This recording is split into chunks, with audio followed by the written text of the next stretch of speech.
संस्कृति, भारतीय संस्कृति, इतने बड़े बड़े ग्रंथ जो भारत में रचे गए, इतना बड़ा ज्ञान विज्ञान की सामग्री भारत ने विदेशों को दिया, उसके बावजूद आज हम इस विषय पर कार्यशाला में बैठे हुए हैं कि भारतीय भाषाएं और यहाँ की संस्कृति समाज को कैसे हम भाषाबद्ध करें कि वो भी विश्व परिदृश्य पर आ जाए। ये सबसे बड़ा संकट है। इसके संदर्भ में मैं हिंदी का विद्यार्थी हूं, इसलिए सबसे पहले मैं उस बात को रेखांकित करना चाहता हूं कि इस हिंदी का इतिहास 1050 वर्ष पुरानी है। वह संस्कृत जो आदि भाषा है और एक हिसाब से समस्त भाषाओं की जननी है, जो आज पूरे विश्व के परिदृश्य से एकदम विलुप्त हो चुकी है, जिसका नाम है संस्कृत। विश्व को सबसे पहले ज्ञान देने वाली भाषा संस्कृत आज विलुप्त हो गई। हिंदी हिंग्लिश होने जा रही है, भोजपुरी का कहीं अता पता नहीं है, तमिल, तेलुगु, बंगला, इतनी समृद्ध भाषाएं हैं, उनमें साहित्य की जो रचनाएं हैं वह उपेक्षित पड़ी हुई हैं। आखिर ऐसा क्यों? पहले हमें इसके मूल में जाना होगा। मैंने आपको बताया कि मैं हिंदी का विद्यार्थी हूं, इसलिए सबसे पहले मैं बात हिंदी की करूंगा। मित्रों, ये वही भारतवर्ष है जहां पर हम क्या हैं, हमारी अपनी विरासत क्या है, उसके बारे में हम नहीं सोचते, उसके बारे में हम बात नहीं करते। दूसरा क्या है, इसके बारे में रात दिन उसकी बखान शुरू करते हैं। अपने का तवज्जो न देना शायद इसका प्रमुख कारण हो सकता है। भारतीय हिंदी, भारतवर्ष की हिंदी, इसके महत्व को सबसे पहले हम लोगों ने नहीं समझा। भारत की भाषा संस्कृत, पूरे देववांग्मय की भाषा संस्कृत, उसकी विरासत को हमने नहीं समझा। उसकी विरासत को मैक्स मूलर समझता है। हिंदी की विरासत को हिंदी वाला नहीं समझता है, गारसा दत्तासी समझता है। हिंदी साहित्य का पहला इतिहास, क्रमबद्ध इतिहास जॉर्ज ग्रियर्सन लिखता है। क्या भारतवासी उस समय सो रहे थे क्या?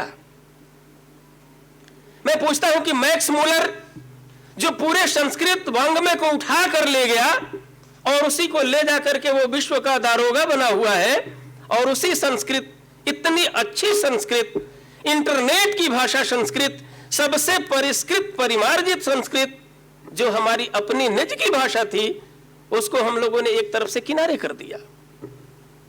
इस तरह से 1652 मातृभाषाएं थी, उसमें बोलने में आज हमें घिन आ रही है। हम भोजपुरी क्षेत्र के हैं, लेकिन भोजपुरी बोलना नहीं चाहते हैं। इसके संदर्भ में मैं आपको बताऊं, हमें भारतीयों से नहीं, जर्मनियों से सीखना चाहिए।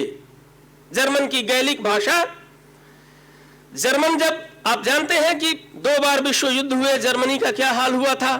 अंत में जर्मनी जब आजाद होता है तो वहां के मोची से, जूता सिलने वाले मोची से, वहां के शासक जाकर वहां की भाषा, उस गैलिक को सीखता है। कहता है, सीखता है, कहता है कि मैं इससे, हमारा देश आजाद हुआ, आगे की जो रणनीति होगी, जर्मनी का जो विकास होगा, पोलैंड का, थाईलैंड का जो विकास होगा, हम अपनी भाषा में करेंगे। उसको उसने लागू किया। जर्मन का चांसलर जब खड़ा हुआ तो कहा कि 3 महीने के अंदर, मैंने समय दिया आपको, 3 महीने में सारे लोग जर्मन या तो भाषा सीख ले, सरकारी कर्मचारी, नहीं तो इसको छोड़ दें, नौकरी छोड़ दें। सख्ती से लागू किया। मेरा मूल फोकस इस बात पर है कि हम अपनी विरासत को पहले ठीक ढंग से समझ ही नहीं पाते। कहा जाता है कि संस्कृत और हिंदी में ज्ञान और विज्ञान की पुस्तकों को लिख पाना और समझा पाना संभव नहीं है। मैं कहता हूं कि संस्कृत के उस 24 अवतार को उठाकर लाइए।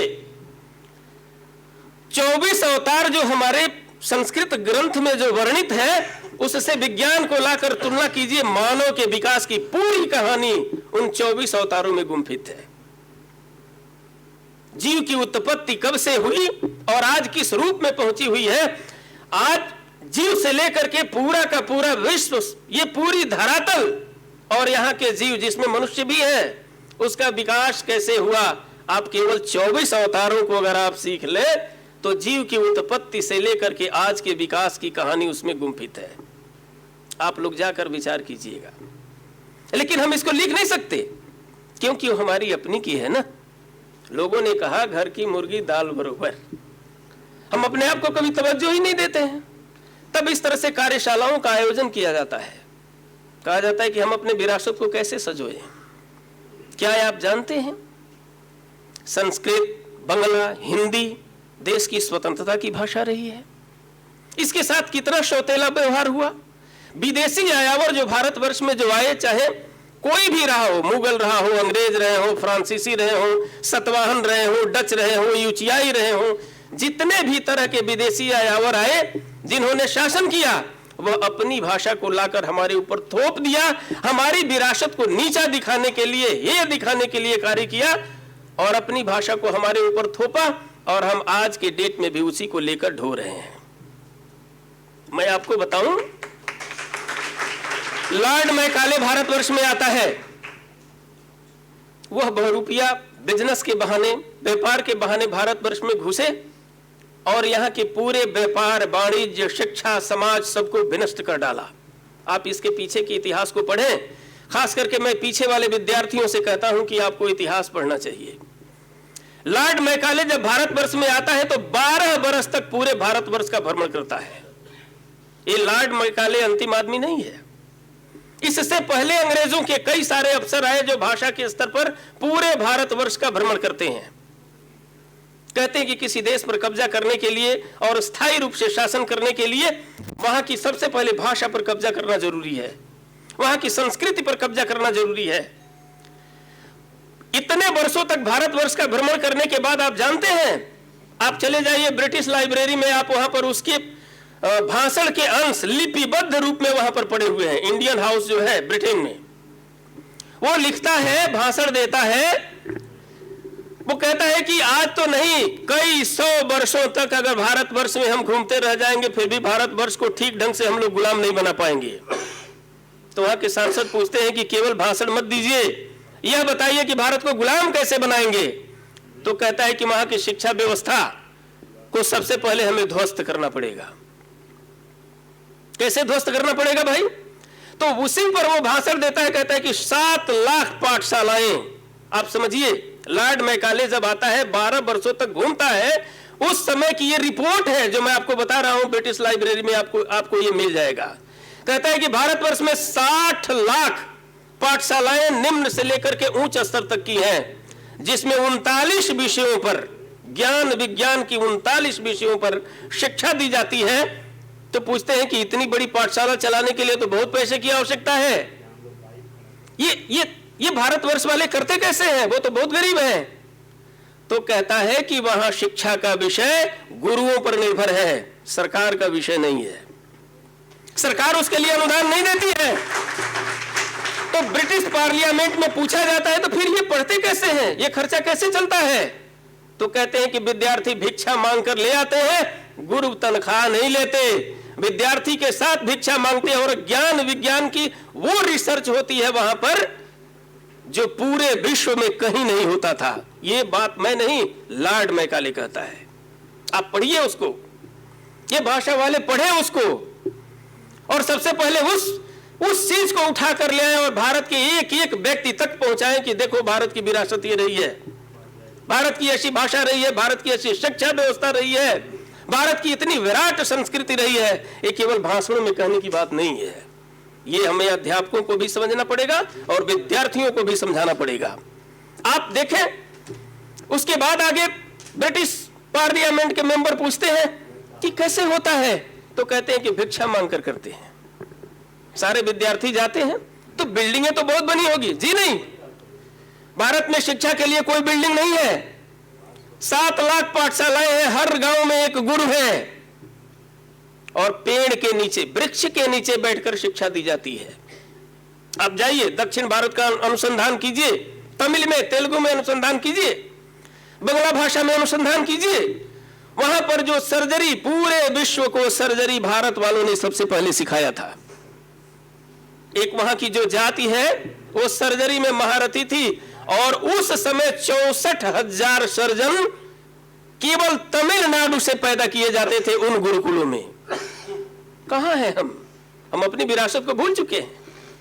आज अपनी हिंदी को इंग्लिश बनाकर बोल रहे हैं। ऐसा विद्यार्थी नहीं है जो एक वाक्य केवल हिंदी में बोले, जो जिसमें हिंदी, अरबी, फारसी या संस्कृत की भाषा हो। बच्चियां कहती हैं कहां जा रहे हैं? कॉलेज जा रहे हैं। मेरा बैग कहां है? फुटवियर कहां है? टूथब्रश किया कि नहीं? महाविद्यालय कहने में, भोजपुरी बोलने में इनको घिन आती है। यही हाल हमारे व्यापार वाणिज्य का भी है। जब से हम लोगों ने कुल्हड़ बनाना छोड़ दिया, नाई गांव पर हजामत नहीं बनाता, गांव पर भोजपुरी बोलने में गार्जियन, हम शिक्षक हैं, अपने बच्चों को डांटते हैं, चुप रहो, अंग्रेजी में बात करो। क्या मानसिकता बदल गई हमारी? हम भारत होकर के इसके संदर्भ में क्यों नहीं सोचते? और उसके बाद कहें कि हमारी भाषा का उत्थान होगा, कैसे होगा आप बताइए? तब हमारे पास सबसे अधिक जिम्मेदारी की बात आ जाती है कि उस अकादमिक, जो लिखा गया अकादमिक लेखन, सबसे पहले हम अपने वहां रिसर्च करें। दुर्भाग्य यह है कि जो रिसर्च करने वाला होता है उसको प्रोजेक्ट नहीं मिलता। भोजपुरी में प्रोजेक्ट तमिलनाडु वाले व्यक्ति को दे दिया जाता है, क्या वो करेगा भाई? और मैं आपसे पूछता हूं कि जिस ज्ञान विज्ञान की भाषा को आप अंग्रेजी का कर, अंग्रेजी से मुझे गुरेज नहीं है, आप अंग्रेजी कहते हैं, क्या आपको जानकारी है पूरे विश्व के 205 देशों में कितने देशों में बोली जाती है? मात्र 14 देशों में। इतने छोटे छोटे हैं। लेकिन इसके साथ ही आपको यह भी जान लेना चाहिए कि ज्ञान विज्ञान में जो शोध कार्य हुए हैं वो एकमात्र रशिया और जर्मन की भाषा है, रूसी और जर्मन की भाषा है, जिसमें सबसे ज्यादा वैज्ञानिक आविष्कार हुए हैं। ये विद्यार्थी और अध्यापक सबको जानना चाहिए। तो हमारे भारतवर्ष में जो 1652 मातृभाषाएं हैं, क्यों आकर के अंग्रेज पूरे भारतवर्ष में घूमता है और घूमने के बाद जॉर्ज जर्गसन कहता है कि भारत में एकमात्र हिंदी एक ऐसी भाषा है जो पूरब से लेकर पश्चिम और उत्तर से लेकर दक्षिण तक हम अपने काम को चला लेने के लिए अगर हिंदी को बढ़ावा दे दें तो शायद हमारा काम सध जाएगा। और धीरे धीरे उन लोगों ने यही कार्य किया भी। एक एक करके हमारी भाषाएं, वो संस्कृत जिसको अभी आपको मैंने बताया, आप केवल 24 अवतार को देख लीजिए, आर्किमिडीज के सिद्धांत, आपको जीव के सिद्धांत, विकासवादी सिद्धांत, डार्विनवाद के सिद्धांत सारे के सारे फेल्योर हो जाएंगे यदि उस पर हम गहन अध्ययन करें और उसको इंटरनेट पर हम प्रेषित करें तो हमारी संस्कृति भी जीवित हो जाएगी। क्योंकि उसको मारने का कार्य, उसको मिटा देने का कार्य विदेशी आयावरों ने किया, लेकिन चूंकि हम आर्य की संतति हैं तो निश्चित सी ये बात है, हमें यह बलपूर्वक मैं ये कहता भी हूं और आप सबको ये प्रण भी लेना चाहिए कि हम अपनी उस विरासत को इस नई ताजगी वाली इंटरनेट में ला करके वो सारे के सारे वृतांत जो एक संभाषण के रूप में, कथा के रूप में, इतने बड़े बड़े विज्ञान जिसका वर्णन किया गया है, हम उसको लाकर यहां पर स्थापित करेंगे। और एक बार अगर सबने यह प्रण कर लिया तो पूरे विश्व की भाषा संस्कृत और हिंदी होने में देर नहीं लगेगी। केवल संस्कृत ही, हिंदी नहीं, भारत की 1652 मातृभाषाएं भी अस्तित्व में आएंगी और हम उसमें अपना कार्य कर सकेंगे।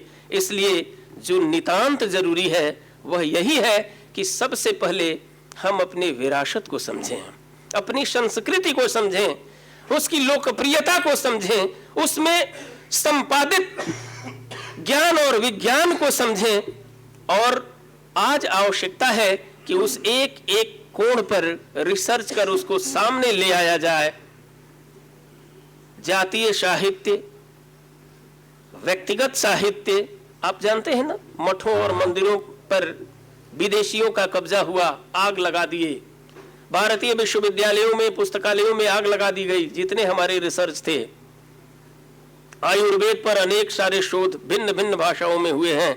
जरूरी इस बात की है, एक सूर्य की किरण दिखाई पड़ी थी नागरी प्रचारणी सभा कुछ दिन पहले, तो उसने बहुत अच्छा कार्य किया, लेकिन अब क्या कर रही है ये बात समझ में नहीं आ रहा है।